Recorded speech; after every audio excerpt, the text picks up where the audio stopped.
This morning, President Trump decided to postpone attacks on Iranian power grids for 5 days, citing very good talks. So that's attacks on Iranian power grids, power plants, if they do not reopen the Strait of Hormuz. It was 48 hours ending Monday night. Now it's postponed for 5 days because the president says he's had very good talks with the Iranians about ending U.S.-Iran hostilities once and for all, which would be great. But I think there's a little more going on behind the scenes there. There were reports yesterday that Ambassador Mike Waltz, remember him? He used to be National Security Advisor, and then there was that whole signal chat thing. Mike Waltz was running around the UN defending the president's decision to attack Iranian power plants because that would be illegal, according to some, under the law of war. Now, that might be true, it might not be true.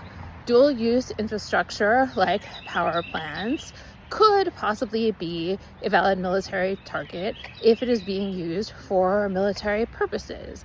That was unclear from the president's statement, from what we knew in the news, that those power plants were being used to fund the war effort, or to support the war effort. What we do know is that our allies were asking questions. Our allies were certainly unhappy about it.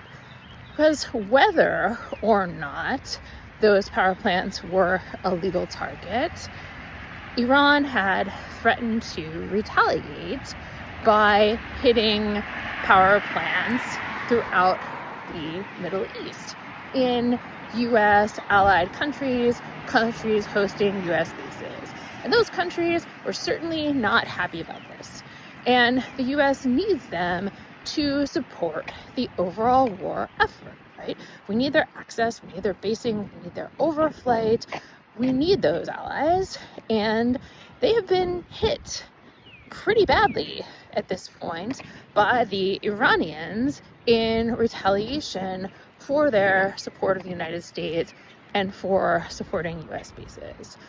Secondly, our allies in other parts of the world would not be likely to support the U.S. war effort or to help the U.S. reopen the Strait of Hormuz or to support the U.S. in other ways if the U.S. were not following the law of war. So, as I always say, law is the language that states have agreed to speak. It is